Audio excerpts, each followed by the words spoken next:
राधे राधे दोस्तों, जय श्री कृष्णा। आप सभी भक्तों का आज की कथा में हार्दिक स्वागत है। भगवान श्री कृष्ण और श्रीमती राधा रानी की कृपा सदैव आप पर और आपके समस्त परिवार पर बनी रहे। दोस्तों, आज आप सुनेंगे फागुन मास की कथा का चौथा अध्याय। पिछले अध्याय में आप सुन रहे थे राजा प्रभंजन की कथा, जो मृगी के श्राप की वजह से व्याघ्र बन जाते हैं। इसके बाद उन्हें वन में ही नंदा गाय मिलती है। उसे देखकर व्याघ्र बहुत प्रसन्न होता है कि आज तो भोजन चलकर ही उसके पास आ गया। लेकिन नंदा गाय उससे कहती है कि मैं थोड़ी देर के लिए अपने घर जाना चाहती हूँ। अपने बछड़े को दूध पिलाकर मैं फिर से वापस आ जाऊंगी और फिर तुम मुझे खा जाना। अब नंदा की ये बातें सुनकर व्याघ्र ने कहा, अरे अब तुझे पुत्र से क्या काम। तब नंदा बोली, हे मृगेंद्र, मैं पहले पहल बछड़ा बियाई हूँ, अतः उसके प्रति मेरी बड़ी ममता है। मुझे जाने दो। सखियों को, नन्हे बच्चे को रक्षा करने वाले ग्वालों को और गोपियों को तथा विशेषता अपनी जन्मदैनी माता को देखकर उन सबसे विदा लेकर मैं आ जाऊंगी। मैं शपथ पूर्वक यह बात कहती हूँ। यदि तुम्हें विश्वास हो तो मुझे छोड़ दो। यदि मैं पुनः लौट कर ना आऊं तो मुझे वही पाप लगे जो ब्राह्मण तथा माता पिता का वध करने से होता है। व्याध, मिलोच्छों और जहर देने वालों को जो पाप लगता है वही मुझे भी लगे। जो गौशाला में विघ्न डालते हैं, सोते हुए प्राणी को मारते हैं तथा जो एक बार अपनी कन्या का घर करके उसे फिर से दूसरे किसी को देना चाहते हैं, उन्हें जो पाप लगता है वही पाप मुझे भी लगे। जो अयोग्य बैलों से बोझ उठाता है, उसको लगने वाला पाप मुझे भी लगे। जो कथा होते समय विघ्न डालता है, जिसके घर पर आया हुआ मित्र निराश लौट जाता है, उसको जो पाप लगता है वही मुझे भी लगे। यदि मैं पुनः लौट कर ना आऊं, इन भयंकर पातकों के भय से मैं अवश्य आऊंगी। नंदा की यह शपथ सुनकर व्याघ्र को उस पर विश्वास हो गया। वह बोला, गाय, तुम्हारी इन शपथ से मुझे तुम पर विश्वास हो गया है, पर कुछ लोग तुमसे यह भी कहेंगे कि स्त्री के साथ हास परिहास में, विवाह में, गौ को संकट से बचाने में तथा प्राण संकट उपस्थित होने पर जो शपथ की जाती है उसकी उपेक्षा से पाप नहीं लगता। किंतु तुम इन बातों पर विश्वास न करना। इस संसार में कितने ही ऐसे नास्तिक हैं जो मूर्ख होते हुए भी अपने को पंडित ही समझते हैं। वे तुम्हारी बुद्धि को क्षण भर में भ्रम में डाल देंगे। जिनके चित्त पर अज्ञान का पर्दा पड़ा रहता है, वे शुद्र, मनुष्य, कृतज्ञ, पूर्ण व्यक्तियों और दृष्टा से दूसरों को भी मोह में डाल देते हैं। इसीलिए तुम्हारी बुद्धि में यह बात नहीं आनी चाहिए कि मैंने शपथ द्वारा व्याघ्र को ठग लिया। तुमने ही मुझे धर्म का सारा मार्ग दिखाया है, अतः इस समय तुम्हारी जैसी इच्छा हो वैसा करो। नंदा बोली, हे साधु, तुम्हारा कथन बिल्कुल ठीक है। तुम्हें कौन ठग सकता है? जो दूसरों को ठगना चाहता है वह तो अपने आप को ही ठगता है। व्याघ्र ने कहा कि हे गाय, अब तुम जाओ। हे पूर्व सले, अपने पुत्र को देखो, दूध पिलाओ, उसका मस्तक चाटो तथा माता, भाई, सखी, स्वजन एवं बंधु बांधव का दर्शन करके सत्य को आगे रखकर शीघ्र ही यहाँ लौट आओ। पुलंसी कहते हैं कि वह पुत्र वत्सल धेनु बड़ी सत्यवादी थी। पूर्त प्रकार से शपथ करके जब वह व्याघ्र की आज्ञा ले चुकी, तब गोष्ठ की ओर चली। उसके मुख पर आंसुओं की धारा बह रही थी। वह अत्यंत दीन भाव से कांप रही थी। उसके हृदय में बड़ा दुख था। वह शोक के समुद्र में डूबकर बार बार डकारती थी। नदी के किनारे गोष्ठ पर पहुंचकर उसने सुना बछड़ा पुकार रहा है। आवाज कान में पड़ते ही वह उसकी ओर दौड़ी और निकट पहुंचकर नेत्रों से आंसू बहाने लगी। माता को निकट आकर बछड़े ने चकित होकर पूछा, माँ, आज क्या हो गया है? मैं तुम्हें प्रसन्न नहीं देखता। तुम्हारे हृदय में शांति नहीं दिखाई देती। तुम्हारी दृष्टि में भी व्यग्रता है और आज तुम अत्यंत ही डरी हुई भी दिख पड़ती हो। नंदा बोली, बेटा, स्तनपान करो, यह हम लोगों की अंतिम भेंट है। अब से तुम्हें माता का दर्शन दुर्लभ हो जाएगा। आज एक दिन मेरा दूध पीकर कल सवेरे से तुम किसका दूध पियोगे? हे वत्स, मुझे अभी लौट कर जाना है। मैं शपथ करके यहाँ आई हूँ। भूख से पीड़ित बाघ को मुझे अपना जीवन अर्पण करना है। तब बछड़ा बोला, माँ, तुम जहाँ जाना चाहती हो मैं भी वहाँ चलूँगा। तुम्हारे साथ मेरा भी मर जाना ही अच्छा है। तुम ना रहोगी तो मैं अकेले भी वैसे भी तो मर ही जाऊँगा। फिर साथ ही क्यों ना मरूं। यदि बाघ तुम्हारे साथ मुझे भी मार डालेगा तो निश्चय ही मुझको वह उत्तम गति मिलेगी जो म्रात भक्त पुत्रों को मिला करती है। अतः मैं तुम्हारे साथ अवश्य चलूँगा। माता से बिछड़े हुए बालक के जीवन का क्या प्रयोजन है। केवल दूध पीकर रहने वाले बच्चों के लिए माता के समान दूसरा कोई बंधु ही नहीं है। माता के समान रक्षक, माता के समान आश्रय, माता के समान स्नेह और माता के समान सुख तथा माता के समान देवता लोक और परलोक में भी नहीं है। यह ब्रह्मा जी का स्थापित किया हुआ परम धर्म है। जो पुत्र इसका पालन करते हैं उन्हें उत्तम गति प्राप्त होती है। नंदा ने कहा, बेटा मेरी ही मृत्यु नियत है, तुम वहां न जाना। दूसरों की मृत्यु के साथ अन्य जीवों की मृत्यु नहीं होती। जिसकी मृत्यु नियत है उसी की होती है। तुम्हारे लिए माता का यह उत्तम एवं अंतिम संदेश है।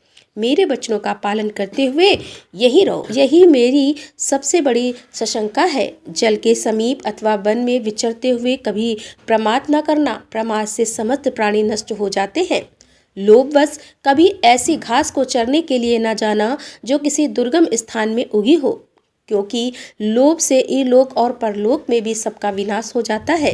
लोभ से मोहित होकर लोग समुद्र में घोर दुर्गम स्थानों में भी प्रवेश कर जाते हैं। लोभ के कारण विद्वान पुरुष भी भयंकर पाप कर बैठता है।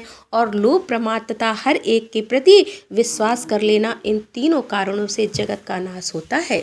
अतः इन तीनों दोषों का परित्याग करना चाहिए। बेटा, संपूर्ण शिकारी जीवों से तथा मलेच्छ और चोर आदि के द्वारा संकट प्राप्त होने पर सदा प्रयत्न पूर्वक अपने शरीर की रक्षा करनी चाहिए।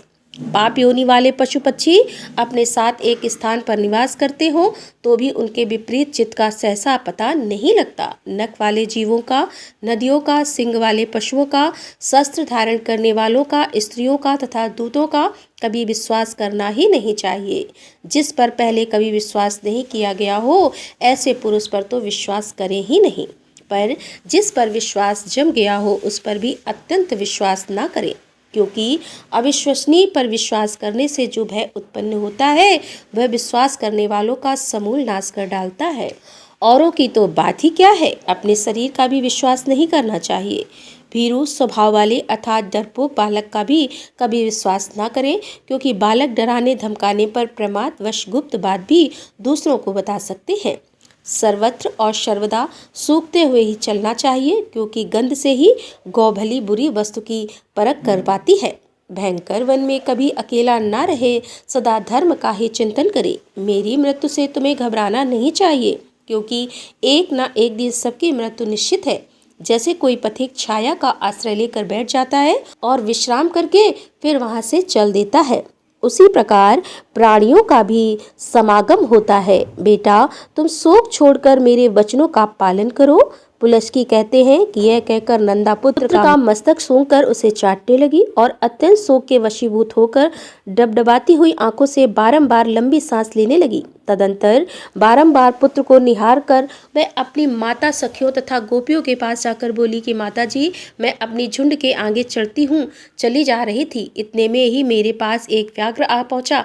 मैंने अनेकों सौगंध खाकर उसे लौट आने का विश्वास दिलाया है, तब उसने मुझे छोड़ा है।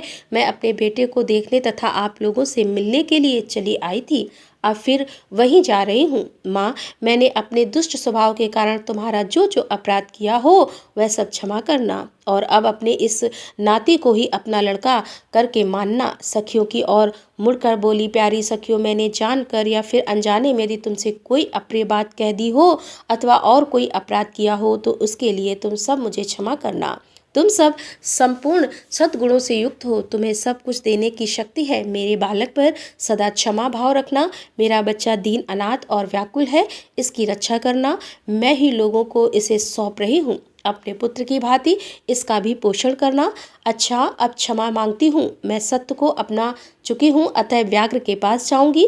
सखियों को मेरे लिए चिंता नहीं करनी चाहिए। नंदा की बात सुनकर उसकी माँ और उसकी सखियों को बड़ा दुख हुआ और वे अत्यंत आश्चर्य और विषाद में पड़कर बोली, अहो, यह बड़े आश्चर्य की बात है कि व्याघ्र के कहने से सत्यवादिनी नंदा पुनः उस भयंकर स्थान में प्रवेश करना चाहती है।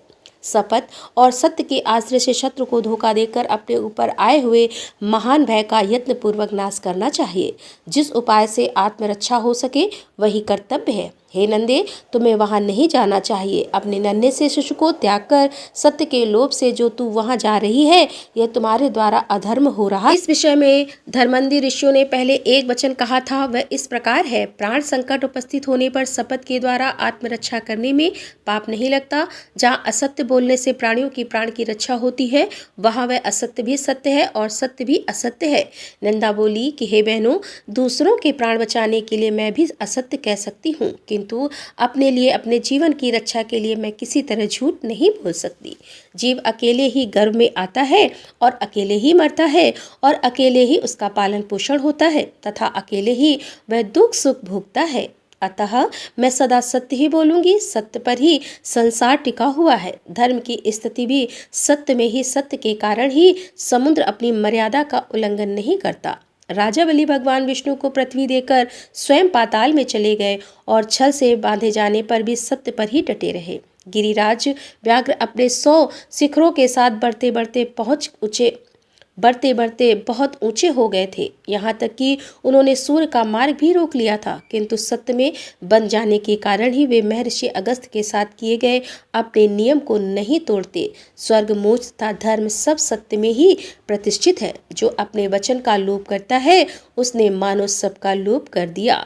सत्य अगाध जल से भरा हुआ तीर्थ है। जो उस शुद्ध सत्यम तीर्थ में स्नान करता है, वह सब पापों से मुक्त होकर परम गति को प्राप्त करता है। 1000 अश्वमेध यज्ञ और सत्य भाषण, यह दोनों अगर तराजू पर रखे जाएं तो 1000 अश्वमेध यज्ञों से सत्य का ही पलड़ा भारी रहेगा। सत्य ही उत्तम तप है, सत्य ही उत्कृष्ट शास्त्र ज्ञान है। सत्य भाषण में किसी प्रकार का कलेश नहीं है। सत्य ही साधु पुरुषों की परख के लिए कसौटी है। वही सत्पुरुष की वंश परंपरागत संपत्ति संपूर्ण आश्रय में सत्य का ही आश्रय श्रेष्ठ माना गया है। वह अत्यंत कठिन होने पर भी उसका पालन करना अपने हाथ में है। सत्य संपूर्ण जगत के लिए आभूषण रूप है। जिस सत्य का उच्चारण करके मलिच्छ भी स्वर्ग में पहुंच जाता है, उसका परित्याग कैसे किया जा सकता है। सखियां बोली, हे नंदे, तुम संपूर्ण देवताओं और दैत्यों के द्वारा नमस्कार करने योग्य हो, क्योंकि तुम परम सत्य का आश्रय लेकर अपने प्राणों का भी त्याग कर रही हो, जिसका त्याग बड़ा ही कठिन है। हे कल्याणी, इस विषय में हम लोग क्या कह सकते हैं।